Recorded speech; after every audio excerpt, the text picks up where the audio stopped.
नमस्कार साथियों, स्वागत है आप सभी का। तो आज की क्लास में हिंदी व्याकरण के कुछ महत्वपूर्ण प्रश्नों के बारे में पढ़ेंगे।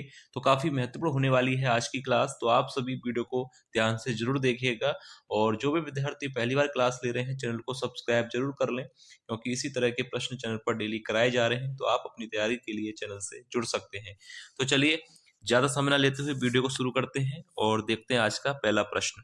तो देखिए, पहला प्रश्न है, छ वर्ण का उच्चारण स्थान क्या है? ऑप्शन ए कंठ, बी मूर्धा, सी तालु या ऑप्शन डी दंत। तो राइट आंसर क्या होगा? छ ध्वनि का या छ वर्ण का उच्चारण स्थान क्या होगा? तो राइट आंसर होगा ऑप्शन सी तालु। याद रखिएगा, छ वर्ण का उच्चारण स्थान होगा तालु। तालु से उच्चारित होने वाला वर्ण है। नेक्स्ट क्वेश्चन है, कबूतर किस भाषा का मूल शब्द है? ए अरबी, बी संस्कृत, सी फारसी या ऑप्शन डी हिंदी। तो देखिए, कबूतर किस भाषा का शब्द होगा? तो राइट आंसर हो जाएगा यहाँ पर ऑप्शन सी। कबूतर किस भाषा का मूल शब्द है? कबूतर फारसी भाषा का मूल शब्द है। नेक्स्ट क्वेश्चन है, निम्न में से कौन संयुक्त वर्ण नहीं है? ऑप्शन ए छ, बी त्र, सी ज्ञ या ऑप्शन डी र। तो राइट आंसर क्या होगा कि इनमें से संयुक्त वर्ण कौन सा नहीं है? तो देखिए, आपने पढ़ा होगा कि छ, त्र और ज्ञ ये तीनों ही संयुक्त वर्ण है। तो राइट आंसर होगा ऑप्शन डी। डी यहाँ पर राइट आंसर होगा कि र संयुक्त वर्ण नहीं है। याद रखिएगा, छ किसके संयुक्त से बनता है? त्र और ज्ञ, ये तीनों किन वर्णों के मेल से बनते हैं, ये आपको पता होना चाहिए, क्योंकि इनसे प्रश्न बनेगा। तो याद रखिएगा, तो राइट आंसर हो जाएगा ऑप्शन डी। नेक्स्ट क्वेश्चन है, रचना की दृष्टि से कौन शब्द का भेद नहीं है? ऑप्शन ए रूढ़, बी यौगिक, सी योग रूढ़ या ऑप्शन डी विदेशज। तो राइट आंसर क्या होगा यहाँ पर कि रचना की दृष्टि से कौन शब्द का भेद नहीं है? तो राइट आंसर याद रखना है आपको, ऑप्शन डी विदेशज। राइट आंसर हो जाएगा ऑप्शन डी। नेक्स्ट क्वेश्चन है, आंख का तत्सम रूप क्या होगा? ऑप्शन ए अंक, बी नैना, सी दादा या डी अक्षी। तो देखिए, आंख शब्द का तत्सम रूप हो जाएगा अक्षी। ऑप्शन डी राइट आंसर होगा, याद रखिए। नेक्स्ट क्वेश्चन, धर्मशाला रचना के आधार पर किस शब्द भेद में आता है? ऑप्शन ए रूढ़, बी यौगिक, सी योग रूढ़ या ऑप्शन डी इनमें से कोई नहीं। तो राइट आंसर क्या होगा? धर्मशाला रचना के आधार पर किस शब्द भेद में आएगा? तो राइट आंसर होगा ऑप्शन बी यौगिक शब्द में, क्योंकि आपको पता है कि यौगिक शब्द कौन से शब्द होते हैं? जो दो सार्थक खंडों से मिलकर बनते हैं। तो धर्मशाला रचना के आधार पर आएगा यौगिक शब्द पे। नेक्स्ट क्वेश्चन है, अनुकरण कैसा शब्द है? ए तद्भव, बी देशज, तत्सम या ऑप्शन डी विदेशज। तो देखिए, अनुकरण कैसा शब्द है? तो याद रखिएगा, अनुकरण है तत्सम शब्द। ऑप्शन सी राइट आंसर होगा। अनुकरण कैसा शब्द है? तो अनुकरण हो जाएगा तत्सम शब्द। नेक्स्ट क्वेश्चन है, मोर नाच रहा है वाक्य में मोर शब्द है भाववाचक संज्ञा, व्यक्तिवाचक संज्ञा, द्रव्यवाचक संज्ञा या जातिवाचक संज्ञा। तो देखिए, मोर नाच रहा है वाक्य में मोर कैसा शब्द होगा? तो मोर हो जाएगा जातिवाचक शब्द। ऑप्शन डी राइट आंसर होगा, जातिवाचक संज्ञा। नेक्स्ट क्वेश्चन है, राम ने कहा कि वह बाजार जा रहा है। इस वाक्य में वह है, यहाँ पर आपसे पूछा गया है कि इस वाक्य में वह क्या है? संज्ञा है, विशेषण है, सर्वनाम है या अव्यय है?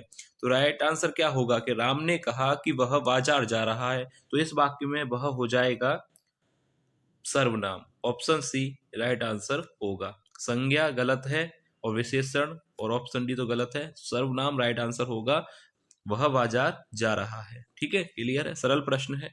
नेक्स्ट क्वेश्चन देखते हैं, विशेषण किस शब्द की विशेषता बताते हैं? ए संज्ञा, बी सर्वनाम, सी सर्वनाम व संज्ञा या डी क्रिया। तो देखिए, विशेषण किस शब्द की विशेषता बताते हैं? तो विशेषण की परिभाषा क्या कहती है कि जो शब्द संज्ञा व सर्वनाम की विशेषता बताए वह विशेषण होता है। तो राइट आंसर हो जाएगा कि विशेषण किसकी विशेषता बताते हैं? संज्ञा और सर्वनाम दोनों की, अलग अलग नहीं होगा। संज्ञा व सर्वनाम दोनों की विशेषता बताने वाले शब्द को विशेषण कहा जाता है। नेक्स्ट क्वेश्चन है, राम कलम से लिखता है वाक्य में किस कारक का प्रयोग किया गया है? ऑप्शन ए करण कारक, बी संप्रदान कारक, सी कर्ता कारक या डी कर्म कारक। तो राइट आंसर क्या होगा कि राम कलम से लिखता है। वाक्य में कारक होगा ऑप्शन पहला ही सही हो जाएगा, करण कारक। ऑप्शन ए यहाँ पर राइट आंसर होगा कि राम कलम से, यहाँ पर ध्यान दीजिएगा, से, राम कलम से लिखता है, इसलिए यहाँ पर राइट आंसर होगा करण कारक। नेक्स्ट क्वेश्चन है, कौन सा शब्द पुल्लिंग है? ए कस्तूरी, बी घोषणा, सी झील या ऑप्शन डी सदन। तो राइट आंसर यहाँ पर क्या होगा? पुल्लिंग शब्द यहाँ पर कौन सा होगा? तो देखिए कस्तूरी और घोषणा और झील ये तीनों ही शब्द स्त्रीलिंग शब्द हैं। याद रखिए कस्तूरी, घोषणा और झील ये तीनों शब्द स्त्रीलिंग शब्द हैं और राइट आंसर होगा सदन। सदन पुल्लिंग शब्द होता है और झील, घोषणा और कस्तूरी स्त्रीलिंग शब्द हैं, याद रखिएगा, और सदन है पुल्लिंग शब्द। नेक्स्ट क्वेश्चन है, कौन सा शब्द पुल्लिंग है? ए कपट, बी मूर्खता, सी सुंदरता या डी निद्रा। तो राइट आंसर क्या होगा? यहाँ पर भी आपसे पूछा गया है कि कौन सा शब्द पुल्लिंग होगा। तो राइट आंसर हो जाएगा यहाँ पर ऑप्शन ए कपट। कपट यहाँ पर राइट आंसर होगा। बाकी मूर्खता, सुंदरता और निद्रा ये तीनों ही यहाँ पर स्त्रीलिंग शब्द हो जाएंगे, तो यहाँ पर राइट आंसर होगा ऑप्शन ए। नेक्स्ट क्वेश्चन है, तोता डाली पर बैठा है, इस वाक्य में कौन सा कारक है? ए संप्रदान, बी करण, सी अधिकरण कारक या ऑप्शन डी अपादान कारक। तो राइट आंसर क्या होगा? तोता डाली पर बैठा है, तो यहाँ पर राइट आंसर हो जाएगा ऑप्शन सी, क्योंकि यहाँ पर अधिकरण कारक की विभक्ति पर का प्रयोग किया गया है। तो देखिए यहाँ पर राइट आंसर हो जाएगा अधिकरण कारक, यहाँ पर होगा तोता डाली पर बैठा है, तो राइट आंसर होगा अधिकरण कारक। नेक्स्ट क्वेश्चन है, कौन सा शब्द बहुवचन में प्रयोग होता है? ए समाचार पत्र, बी चिड़िया, सी तिजोरी या डी हस्ताक्षर। तो राइट आंसर क्या होगा कि कौन सा शब्द है जो बहुवचन में प्रयोग किया जाता है? तो ऑप्शन डी राइट आंसर हो जाएगा। सरल प्रश्न है, हस्ताक्षर राइट आंसर होगा। ऐसा शब्द है जो सदैव बहुवचन में प्रयोग किया जाता है। नेक्स्ट क्वेश्चन है, बागेश्वरी शब्द का पर्यायवाची शब्द है? Option A Kamala, B Sharada, C Rama या डी दुर्गा। तो राइट आंसर क्या होगा?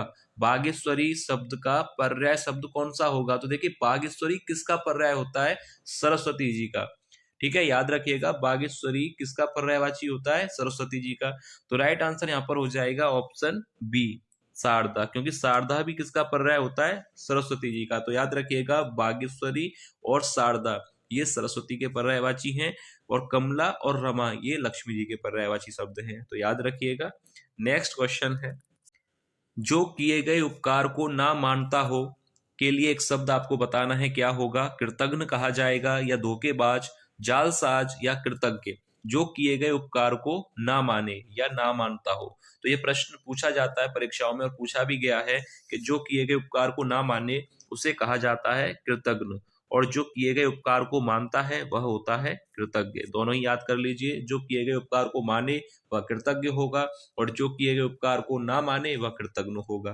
क्लियर है? नेक्स्ट क्वेश्चन देखते हैं, जो हर समय दूसरों के दोष खोजता हो के लिए एक शब्द क्या होगा? ऑप्शन ए आलोचक, बी पर निंदक, सी सर्वनिंदक या ऑप्शन डी पर छिद्रान्वेषी। तो राइट आंसर क्या होगा कि जो हर समय दूसरों के दोष खोजता हो के लिए एक शब्द क्या होगा? और ये प्रश्न परीक्षा में पूछा गया था इसलिए लिया गया है, तो याद रखिएगा कि जो हर समय दूसरों के दोष खोजता हो के लिए एक शब्द होगा पर छिद्रान्वेषी। ऑप्शन डी राइट आंसर हो जाएगा और इंपॉर्टेंट प्रश्न है परीक्षा के लिए, आपसे पूछा जा सकता है, तो याद कर लीजिए। नेक्स्ट क्वेश्चन है, जी नहीं भरना मुहावरे का अर्थ है? ऑप्शन ए प्रसन्न होना, बी निराश ना होना, सी संतोष ना होना या डी विश्वास ना होना। तो देखिए जी नहीं भरना मुहावरे का सही अर्थ क्या होगा? ऑप्शन सी संतोष ना होना। ऑप्शन सी राइट आंसर होगा, जी ना भरना यानी संतोष ना होना। नेक्स्ट क्वेश्चन है, सपरिवार में किस उपसर्ग का प्रयोग हुआ है? ऑप्शंस दिए गए हैं, राइट आंसर क्या होगा? सपरिवार में उपसर्ग आपको बताना है कि किस उपसर्ग का प्रयोग है। सरल प्रश्न है और सभी का सही होना चाहिए, पहला ही ऑप्शन सही हो जाएगा स। सपरिवार में उपसर्ग होगा स। ठीक है, तो यह था आज की क्लास का लास्ट क्वेश्चन। उम्मीद है आपको क्लास पसंद आई होगी, वीडियो आपको अच्छी लगी है तो वीडियो को लाइक कीजिएगा। और जो भी विद्यार्थी पहली बार क्लास ले रहे थे, चैनल को सब्सक्राइब जरूर कर लें, क्योंकि ऐसे ही प्रश्न चैनल पर डेली कराए जा रहे हैं, तो आप अपनी तैयारी के लिए चैनल से जुड़ सकते हैं। तो चलिए मिलेंगे नेक्स्ट क्लास में, तब तक के लिए धन्यवाद।